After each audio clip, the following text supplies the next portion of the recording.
Hello, everyone. Welcome back to my channel. I hope everyone is having a wonderful day. Before starting the video, please subscribe and keep watching for more detailed videos. Finn is left reeling. The moment Steffy walks out, his world shifts. One day he's a devoted husband with a stable life. The next he's standing alone in the cliff house, holding on to memories and wondering what comes next.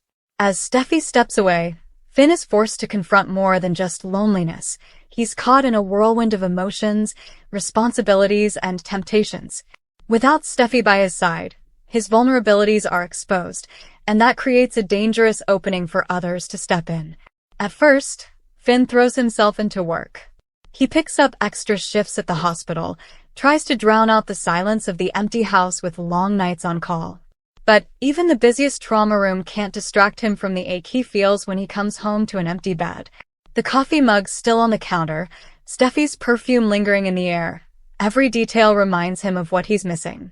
He begins checking his phone constantly, reading over old text messages, listening to voicemails she left just days before she left town. It's not just longing, it's obsession. Then come the questions. Did he push her away without realizing it? Did their last argument mean more to her than he thought? The doubts start to grow, especially as he reflects on the chaos that's always surrounded their relationship. Sheila, Liam, the paternity test, the emotional aftermath. Maybe this break is what she needs. But what if she doesn't come back the same? That thought alone is enough to send Finn into a spiral. He confides in Taylor, who offers support but can't help noticing how fragile he's become. Ridge also checks in, sensing that something is off. Even Thomas, though busy with Hope, notices Finn's increasingly erratic behavior and warns him to stay grounded. But Finn brushes them off. He insists he's fine, that Steffy just needed space, but everyone sees the cracks forming. And then, out of nowhere, she shows up. Sheila. She finds out Steffy is gone, and she sees the opportunity immediately. She begins to lurk again, sending Finn cryptic messages, dropping by the hospital, making excuses to accidentally bump into him. At first, Finn resists, angry and disgusted that she dares approach him again after everything she's done. But Sheila's manipulations are more refined this time. She's not just begging for love. She's offering something Finn hasn't had since Steffy left: attention, presence, a twisted kind of empathy. She tells him she understands his pain, that she's also missing someone she loves. She plays the victim, weaving a web of half-truths and emotional hooks. Finn lashes out, but even he begins to feel the pull. It's not that he believes her. It's that he's tired of being alone, tired of fighting everyone, tired of feeling like no one understands him. Sheila senses this and pushes further, inch by inch. Meanwhile, Hope starts dropping by unexpectedly, asking Finn about Steffy's whereabouts. At first, it's innocent. Hope misses her friend, she says. But soon, it becomes clear she's got questions about more than Steffy. She wants to know how Finn's really doing, how he's handling the pressure, whether he feels supported. Their conversations deepen, often late at night, often with wine. What starts as friendship slowly blurs into something less defined, especially as Hope finds herself emotionally torn between Thomas and the chaos of her own love life. Finn finds comfort in Hope's company. There's no judgment, no drama, just soft conversations and shared silences. But the closer they grow, the more guilty Finn feels. He's not acting on anything, not really. But in his heart, he knows the line is beginning to fade. And just as he starts leaning into that bond, Liam appears. Liam can't stay away from a good mess, and with Steffy gone, he sees his chance to stir the pot. He confronts Finn, accusing him of being unstable, of letting his guard down with Sheila again, of cozying up to Hope. Finn explodes. The tension between them boils over into a physical altercation outside the hospital, a public scene that forces everyone to take sides. Ridge demands answers. Brooke tries to calm things down but ends up escalating the situation. Even Carter steps in, warning Finn that his behavior is becoming a liability, for his job, for his marriage, and for his own sanity. The breaking point comes when Kelly starts asking where Mommy is, and why Daddy cries at night. That's when Finn realizes how much he's unraveling. He tries to pull himself together for the kids, but the pressure is too much. He starts having vivid dreams about Steffy, dreams that blur into hallucinations. He sees her reflection in mirrors, hears her voice calling to him. He convinces himself she's trying to reach out, trying to warn him about something. The dreams always end the same way, with Steffy screaming and disappearing into darkness. Desperate for answers, Finn visits Deacon, hoping for insight into Sheila's latest behavior.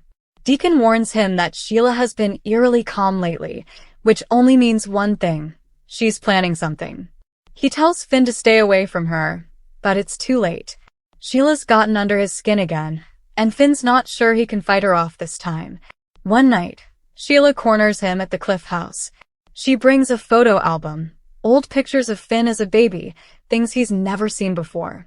She says she's trying to give him pieces of his past, pieces he's always been denied.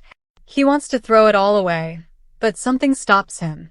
He looks at the photos, sees himself cradled in her arms, and for a brief, horrifying second, he feels something like compassion. And that's when Steffy calls. Her voice snaps him out of it.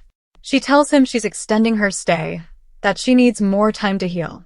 Her tone is distant, formal, more like a business call than a conversation between spouses. Finn's heart sinks. He begs her to come home, tells her the kids miss her, tells her he needs her. But Steffy doesn't respond. She just says she'll be in touch and hangs up. That night, Finn doesn't sleep. He sits alone, staring at the ocean, wondering if he's lost her for good. He knows he's at a crossroads. Either he cuts Sheila out forever or risks losing everything. But even as he vows to distance himself, he can't help but feel like it might already be too late. Days later, Sheila disappears. No texts, no sightings, no calls. Her sudden absence rattles Finn more than her presence. Where did she go? Is she planning something again? Or has she given up on him? The uncertainty gnaws at him. And just when he thinks things might settle down, he finds a note slipped under his door. No signature. Just one sentence. You're not alone anymore. As he reads it. He looks around, wondering who left it. Sheila? Someone else? Is he being watched? Paranoia sets in, and he begins isolating even more, avoiding work, ducking calls, retreating into his thoughts. He starts recording video diaries, trying to keep track of what's real and what's not.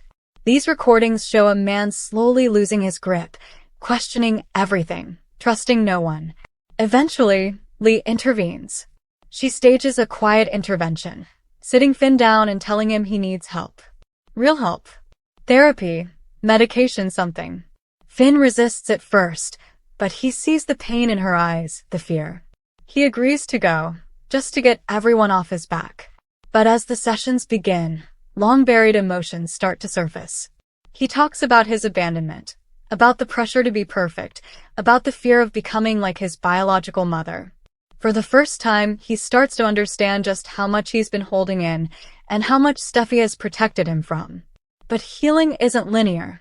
And just as Finn starts to regain a sense of clarity, he receives another shock. Steffy isn't alone anymore. Photos surface of her abroad, laughing, holding hands with someone unfamiliar. The tabloids go wild. Rich tries to shut it down, but the rumors spread fast. Finn is devastated.